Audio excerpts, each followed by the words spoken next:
कृष्ण कृष्ण हरे हरे, हरे राम राम राम हरे हरे। हरे कृष्णा। आप सभी भक्तों का हार्दिक स्वागत है आज की श्रीमद् भागवतम की इस कक्षा में। स्वागतम सुस्वागतम। और हम चर्चा कर रहे हैं श्रीमद् भागवतम पंचम स्कंद के ऊपर। आज हम प्रारंभ करेंगे पंचम स्कंद को। तो जल्दी से हम रिकैप करते हैं, कल हमने क्या पढ़ा था। हमने चतुर्थ स्कंद कल समाप्त किया है, जिसके अंदर जो है भगवान के विषय में नारद जी बता रहे थे प्रचेतागण को। और प्रचेतागण को जब उन्होंने बताया, इसी के साथ में मैत्री जी और विदुर जी के बीच में जो संवाद हो रहा था उसकी भी समाप्ति हुई, जो कि प्रथम स्कंद से ही प्रारंभ हुआ था। और इसके साथ में क्या हुआ, जब विदुर जी ने पूरी कथा सुन ली तो वो वापस हस्तिनापुर चले गए। और शुकदेव गोस्वामी ने इस प्रकार से परीक्षित महाराज को बताया कि चतुर्थ स्कंद जो है समाप्त हुआ और पंचम स्कंद आज हम प्रारंभ करेंगे। तो आइए इसी श्रृंखला में आज हम पढ़ेंगे श्रीमद् भागवतम पंचम स्कंद प्रथम अध्याय और प्रथम श्लोक से हम प्रारंभ करेंगे 5.1.1 से। तो अध्याय 1 जो है इसका नाम है महाराज प्रियव्रत का चरित्र। कल हमने कहाँ समाप्ति की थी? कल हमने बात की थी कि स्वयंभू मनु के 2 पुत्र हुए थे। पहले पुत्र जो थे वो राजा उत्तानपाद थे और दूसरे पुत्र थे प्रियव्रत महाराज। तो उत्तानपाद जी और उनके जो वंशज हुए थे उनके विषय में हमने कल चर्चा किया। मतलब चतुर्थ स्कंद तक हमने सारी यही चर्चा की, चाहे कपिल भगवान हो या वेण राजा हो, इनकी बहुत सारी हमने कथाएं सुनी। आज हम पढ़ेंगे दूसरे बेटे प्रियव्रत महाराज के विषय में।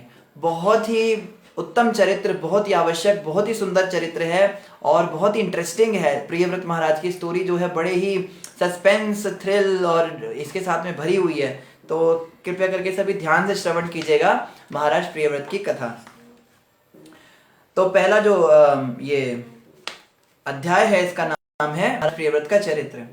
राजोवाच, राजा परीक्षित ने शुकदेव गोस्वामी से पूछा, हे मुनिवर, परम आत्मदर्शी भगवत भक्त राजा प्रियव्रत ने ऐसे गृहस्थ जीवन में रहना क्यों पसंद किया, जो कर्म बंधन, सकाम कर्म का मूल कारण तथा मानव जीवन के उद्देश्य को पराजित करने वाला है।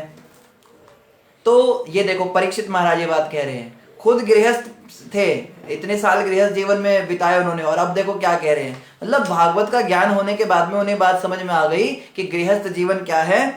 मैं नहीं बोलूंगा, अब आप कहेंगे आप ब्रह्मचारी हो, आप कह रहे हो, मैं कुछ नहीं कहूंगा। राम महाराज जो परीक्षित महाराज है वो ही कहेंगे कि कोई व्यक्ति अगर आत्मदर्शी है, भगवत भक्त है, तो वो व्यक्ति ऐसे जीवन में क्यों जाएगा जो कर्म बंधन, सकाम कर्मों का मूल कारण है। गृहस्थ जीवन के अंदर केवल सकाम कर्म होते हैं, ये चाहिए वो चाहिए, अपने लिए चाहिए होता है ना, अपने लिए नहीं तो अपनों के लिए चाहिए होता है। भगवान का तो कोई खास वहां पे इतना ध्यान रखा नहीं जाता। जो भी सामग्री खरीदी जाती है वो अपने या अपनों के लिए ली जाती, तो सकाम कर्म में फंस जाते हैं वो लोग। और मानव जीवन के उद्देश्य को पराजित करने वाला है। मानव जीवन का उद्देश्य है भक्ति करना, भगवान के धाम जाना, इसको वो पूरी तरह से पराजित कर देता है। जो गृहस्थ आश्रम को प्रवेश करते हैं वो लोग भूल ही जाते हैं कि भगवान और उनकी भक्ति भी कुछ चीज होती है। ऐसा जो है गृहस्थ आश्रम का प्रभाव होता है। तो महाराज परीक्षित पूछ रहे हैं, जब प्रियव्रत जी को पता चल गया था कि भगवान की भक्ति करनी चाहिए, तो फिर वो गृहस्थ आश्रम में क्यों गए भला? हम में से कई होते हैं ना जो कहते हैं कि प्रभु जी ठीक है भक्ति करेंगे, मगर शादी करनी है हमें, हम शादी के बिना नहीं रह पाएंगे, हम पत्नी के साथ भक्ति करेंगे। तो यहाँ पे राजा परीक्षित कह रहे, भाई क्यों जाना चाहते हो? भक्ति ही तो करनी है, तो भक्ति करके भगवान के पास जाओ, बीच में कहाँ एक गर्भगृहस्थी में फंस रहे हो। तो ध्यान से सुनेंगे कैसे प्रियव्रत महाराज उसमें फंसे। भक्तजन निश्चय ही मुक्त पुरुष होते हैं, अतः वे विप्रवर, हे विप्रवर, वे संभवतः गृह कार्यों में दत्त चित्त नहीं रह सकते। जो भगवान के भक्त होते हैं ना, वो घर गृहस्थी में कभी खुश रहते ही नहीं है, हमेशा दुखी रहेंगे। जो घर गृहस्थी में बहुत सुखी रहता है ना, बहुत रुपया पैसा कमा रहा है, घर बच्चों पाल रहा है, बड़ा खुश हो रहा है, एंजॉय कर रहा है, इसका मतलब वो भक्त है ही नहीं। ये मैं नहीं कह रहा हूं, ये राजा परीक्षित कह रहे हैं। राजा परीक्षित कह रहे हैं सच्चा भक्त भगवान का जो होगा वो घर गृहस्थी में कभी सुखी रह ही नहीं सकता। जितने भी भक्त ले लीजिए, घर गृहस्थी में कभी खुश नहीं रहे वो, इसीलिए वो घर को छोड़ के चले जाते थे सन्यास के समय पर। जब अपने राज्य जो है अपने पुत्र को देते थे, बड़े पुत्र को, और उसके बाद में घर छोड़ के चले जाते थे। कारण क्या था? यही कारण था। और आगे क्या कह रहे हैं? जिन सिद्ध महात्माओं ने भगवान के चरण कमलों की शरण ली है, वो उन चरण कमलों की छाया से पूर्णतया तृप्त हैं। उनकी चेतना कभी भी कुटुंब जनों कुटुंबी जनों में आसक्त नहीं हो सकती। तो घर परिवार के अंदर कोई व्यक्ति इतना रचा पचा हो ही नहीं सकता अगर वो सिद्ध महापुरुष है। अगर तो वो भगवान का भक्त है तो वो अपने बच्चों से इतना अटैच नहीं होगा, अपनी पत्नी से इतना आसक्त नहीं होगा। जो अपनी पत्नी से, बच्चों से इतना ज्यादा आसक्त है, 24 घंटे उन्हीं का स्मरण कर रहा है, इसका डायपर बदला क्या, उसका दूध लाए क्या, उसका वो एडमिशन किया क्या, घर का बिल हुआ, हाउस टैक्स, बिजली का बिल, इन सब चीजों में जो पूरी तरह से रचा हुआ है, इसका मतलब आत्मदर्शी नहीं है। जैसे कहा गया ना, प्रेम गली अति सांकरी जामे दो ना समाये। जो प्रेम गली है वो इतनी सांकरी है, उसमें एक ही व्यक्ति एक समय पे समा सकता है। या तो संसार को दिल देगा या फिर भगवान को दिल देगा, ये बीच का रास्ता होता नहीं। इस बात को चैतन्य महाप्रभु ने भी कहा। महाप्रभु कहते हैं जो व्यक्ति सोचता है मैं संसार में भी बड़ा खुश होकर रहूं, बड़ा पुत्र मित्र परिवार करूं, खाना पीऊं, खाऊं पीऊं, बड़ा मजा करूं और साथ ही साथ मुझे भगवान की प्राप्ति भी हो जाए, तो वो व्यक्ति स्वयं को धोखा दे रहा है और कुछ नहीं कर रहा है। ये बात क्लियर होनी चाहिए। भगवान की भक्ति करनी है तो फिर संसार से वैराग्य छोड़ना पड़ेगा, संसार से राग छोड़ना पड़ेगा, अनुराग छोड़ना पड़ेगा। यहां ये नहीं कहा जा रहा कि घर छोड़ना पड़ेगा, घर में रहिए, पर घर में घर के बनकर मत रहिए, संसारी बन के मत रहिए, परिवार के बन के मत रहिए, घर के अंदर रहिए भगवान के बनकर। जैसे विभीषण जी रहते थे, लंका के अंदर रहते थे पर राम नाम का जाप करते थे, और राम जी का सबसे बड़ा शत्रु उसका बड़ा भाई था, लेकिन तो भी वो डरते नहीं थे, राम नाम का जाप किया करते थे। एक बार किसी सैनिक ने बता दिया रावण को, आप राम से इतना द्रोह करते हैं, पूरी दुनिया में आप उससे लड़ाई करने की बात कर रहे हैं, आपका अपना बेटा जो है लंका में बैठ के राम, तो बोला कि जब ये राम नाम का जाप करता है, लंका में रहता है, आपका अन्न खाता है और आपके शत्रु से ये उसी का नाम जप रहा है। तो रावण ने कहा अरे मेरा भाई विभीषण, ये मेरा भाई होकर राम का नाम जपता है, अभी जाके इसको पकड़ता हूं। रावण जो है उनके कमरे में आ गया, तो वहां पे पूरे कमरे में राम राम राम राम लिखा हुआ है। रावण कहता है विभीषण तुम्हारी इतनी हिम्मत, तुम जो है मेरे द्रोही का नाम जप रहे हो, तुमको पता नहीं कि राम से मैंने वैर ले रखा है, उसने जो है मेरे खरदूषण का वध कर दिया, ये कर दिया, वो कर दिया। विभीषण कहता है प्रभु मैं आपके सिवा किसी का नाम ले सकता हूं क्या? रावण कहते मेरा नाम राम थोड़ा ना है। कहता है रुकिए, आप और भाभी,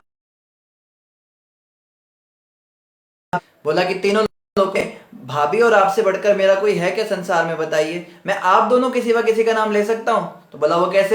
तो आपका क्या नाम है? आपका नाम है रावण, तो रावण का मैंने रा ले लिया, और भाभी का क्या नाम है? भाभी का नाम है मंदोदरी, तो मंदोदरी का मां ले लिया, तो रा और मां राम राम राम राम जपता हूं। रावण कहता है बहुत बढ़िया, बहुत अच्छा, वेरी गुड, वेरी नाइस, मुझे पता नहीं था, तो देखो ये मेरा नाम लेता है। रावण खुश होकर चला गया। तो भक्त लोग ऐसे होते हैं, वो भगवान का नाम लेने के लिए कोई टेक्निक निकाल लेते हैं। पर विभीषण ने ये तो नहीं कहा कि रावण के साथ मुझे रहना है तो इसके साथ संधि करके रहनी है, मुझे घर में अच्छे से रहना है तो मुझे शायद राम जी का नाम लेना छोड़ देना चाहिए। भक्त जो है बड़े चतुर होते हैं, बीच का रास्ता निकाल लेते हैं। तो इस बात को हमें समझना है, घर गृहस्थी में रहना है लेकिन भगवान का बन के रहना है, संसार का बन के नहीं रहना है। राजा ने आगे पूछा, हे विप्रवर, मेरा सबसे बड़ा संदेह यही है कि राजा प्रियव्रत जैसे व्यक्ति के लिए जो अपनी पत्नी, संतान तथा घर के प्रति इतने आसक्त थे, कृष्ण भक्ति में सर्वोच्च अविचल सिद्धि प्राप्त कर पाना कैसे संभव हुआ? पहली बात तो मुझे यह समझ नहीं आई कि वो इतने आत्मदर्शी होकर घर गृहस्थी में फंसे कैसे। दूसरी बात मुझे यह समझ में नहीं आई, जब घर गृहस्थी में फंस गए, पत्नी में, बच्चे में इतने ज्यादा रम गए, भगवान को पूरी तरह पीछे छोड़ दिया, फिर उन्हें भगवत प्राप्ति भी हो गई। ये चीजें तो मुझे समझ में नहीं आई। अब थोड़ा बताइए मुझे इसके बारे में। तो सुखदेव गोस्वामी क्या कह रहे हैं? श्री शुक उवाच, सुखदेव गोस्वामी ने कहा तुम्हारा कथन सही है। मतलब सुखदेव गोस्वामी ने भी पुष्टि कर दी, घर गृहस्थी ऐसी ही होती है चीज, तुम्हारा कथन बिल्कुल सही है।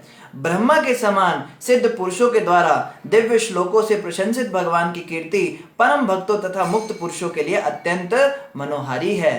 जो भगवान के चरण कमलों के अमृत तुल्य मधु में अनुरक्त हैं तथा जिसका मन सदैव उनकी कीर्ति में लीन रहता है, वह भले ही कभी कभी किसी बाधा से रुक जाए, किंतु जिस परम पद को उसने प्राप्त किया है उसे वह कभी नहीं छोड़ता। ये है असली बात। एक बार जिस व्यक्ति ने भगवान कृष्ण के चरण कमलों के रस का अनुभव कर लिया, उनकी भक्ति के अंदर, भजन के अंदर जो रस आता है उसका आस्वादन कर लिया, फिर वो संसार में फंसेगा नहीं। हो सकता है कुछ समय के लिए दूर हो जाए पर वापस जरूर आएगा। जैसे प्रभुपाद जी के समय पे कई भक्त लोग छोड़ के जाते थे, मंदिर छोड़ के चले जाते थे, संस्था छोड़ के चले जाते थे। तो प्रभुपाद जी के एक विदेशी शिष्य ने उनसे पूछा, प्रभुपाद जी इन लोगों के बारे में आप क्या कहना चाहोगे जो हमारी संस्था को छोड़ के चले जाते हैं, इस आंदोलन को, हरे कृष्ण आंदोलन को छोड़ के चले जाते हैं। तो प्रभुपाद जी ने ये बोला, ये लोग कहाँ जाएंगे, ये लोग वापस आएंगे, कहीं नहीं जा सकते। कृष्ण भगवान का स्वभाव ऐसा है, एक बार किसी को पकड़ लेते तो छोड़ते नहीं है। एक बार पूतना को पकड़ लिया भगवान ने, और पूतना को तो पता नहीं था ये भगवान है, वो तो उनको जहरीला दूध पिला रही थी, भगवान उनके प्राण चूसने लगे। अब जब प्राण ही घटक करने लगे, पूतना ने कहा छोड़ो छोड़ो। भगवान कहते पकड़ना आता है, छोड़ना नहीं आता मुझे। और वो पूतना जो है लड़ रही है, छुड़ा रही है भगवान को, कोशिश करी, हटो हटो, मुझे छोड़ो, मेरे प्राणों की रक्षा हो। भगवान कहते छोड़ना आता ही नहीं मुझे, क्या कर सकता हूं मैं। तो कृष्ण भगवान तो ऐसे हैं, कृष्ण को छोड़ना नहीं आता, एक बार किसी को पकड़ लेते हैं तो बस। तो हमारा काम क्या है, हमारा काम है बस हम मंदिर चले जाएं, हरिनाम जप ले, कृष्ण की भक्ति की शुरुआत कर ले, एकादशी व्रत शुरू कर ले और इस भक्ति में आ जाएं। अब आगे क्या होगा वो हमें पता नहीं। कई वक्त कहते हैं ओह मैं दीक्षा ले लूंगा, मेरे साथ ऐसा हो जाएगा, मैं घर जाऊंगा, एक साल बाद अगर मैं डेविएट हो गया, अभी मैं छोटा हूं, बड़ा होने के बाद मेरा मन बदल गया, मुझे अपराध लगेगा। अरे तुम्हारा कुछ नहीं हो सकता। कृष्ण भगवान ने अगर तुम्हें पकड़ लिया तो तुम कहीं नहीं जा सकते उनको छुड़ाकर, कृष्ण को छुड़ाकर कोई नहीं जा सकता है। तो यही बात यहाँ पे सुखदेव गोस्वामी कह रहे हैं। पहले उन्होंने भक्ति की थी, हो सकता है बीच में वो भक्ति से थोड़े दूर चले गए हों, लेकिन बाद में फिर वो रिवाइव हो गई, अंतिम समय पे ऐसा हो जाता है। आगे कह रहे हैं श्री शुक उवाचा, सुखदेव गोस्वामी ने आगे कहा। हाँ क्या कहा आगे,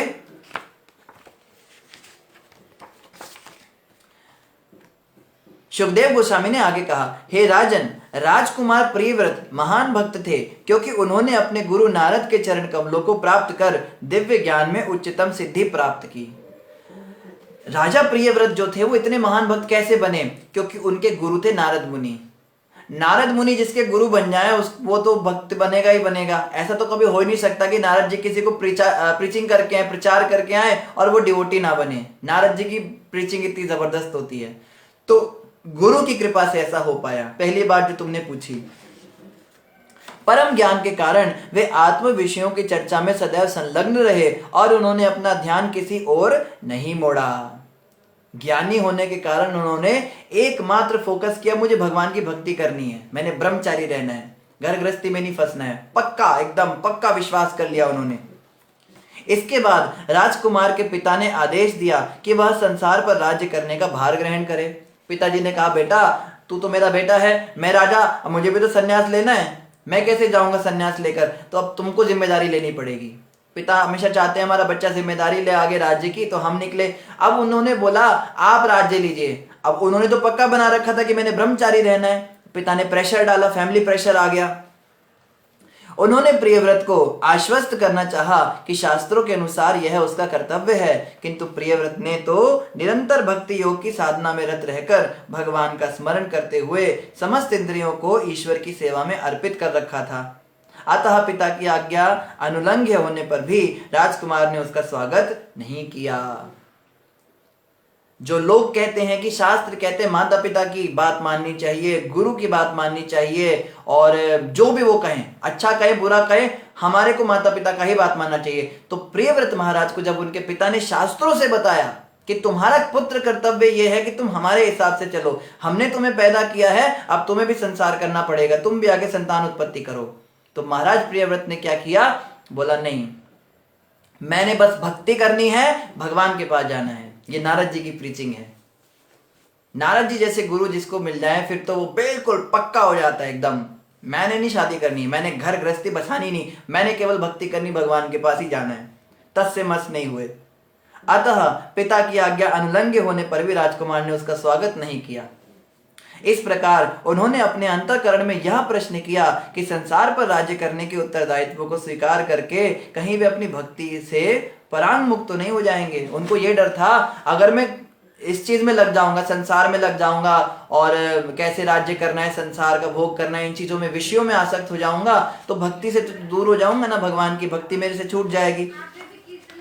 श्री सुखदेव गोस्वामी ने आगे कहा, इस ब्रह्मांड के आदि जीव एवं सर्वशक्तिमान देवता ब्रह्मा हैं, जो इस सृष्टि की समस्त गतिविधियों के विकास के लिए उत्तरदायी हैं। भगवान से प्रत्यक्ष जन्म लेकर वे संपूर्ण ब्रह्मांड के हित को ध्यान में रखते हुए कार्य करते हैं, क्योंकि वे सृष्टि का उद्देश्य जानते हैं। ऐसे परम शक्तिशाली देवता ब्रह्मा जी अपने पार्षदों तथा मूर्तिमान वेदों सहित अपने सर्वोच्च लोक से उस स्थान पर उतरे जहां राजकुमार प्रियव्रत ध्यान कर रहे थे। अब ब्रह्मा जी आ गए। प्रियव्रत महाराज ने पिता को तो मना कर दिया, सॉरी पापा, I can not marry, I will become ब्रह्मचारी। पिताजी ने तो बहुत कहा, बेटा ब्रह्मचारी मत बन, शादी कर ले, शादी कर ले। नहीं नहीं नहीं, मैंने शादी करनी नहीं है। तो पिताजी ने क्या करा, अपने पिताजी को बोला, ये तो सुनता नहीं है मेरी बात, आप कीजिए अब कुछ बात। ब्रह्मा जी आ गए। सोचो, सारी सृष्टि को बनाने वाले ब्रह्मा जी मूर्तिमान वेदों को साथ में लिया है। मूर्तिमान वेद साथ में लाने का मतलब, वेदों में से पढ़ के क्या सुनाऊंगा, वेद ही साथ में लिया है। वेद, सामवेद बताओ जरा, इसको भक्ति करनी चाहिए या घर गृहस्थी? तो वेद उनको कन्विंस करने लगे कि नहीं, घर गृहस्थी में भी भक्ति हो सकती है, और आप जो है शादी ब्याह करके भी भगवान की प्राप्ति कर सकते हो। सारे के सारे उन्हें तर्क दे दिए, पर प्रियव्रत महाराज ने अपनी जिद नहीं छोड़ी। उन्होंने कहा, मैंने भक्ति ही करनी है, मैंने ब्रह्मचारी रहना है, कर लो जो करना है आपको। ऐसा हुआ।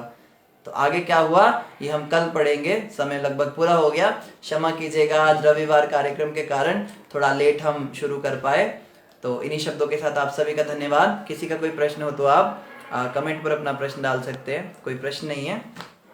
सभी का धन्यवाद। ग्रंथराज श्रीमद् भागवतम महापुराण की जय, जगत गुरु श्रील प्रभुपाद की जय, और भक्तवृंद की जय। हरे कृष्णा।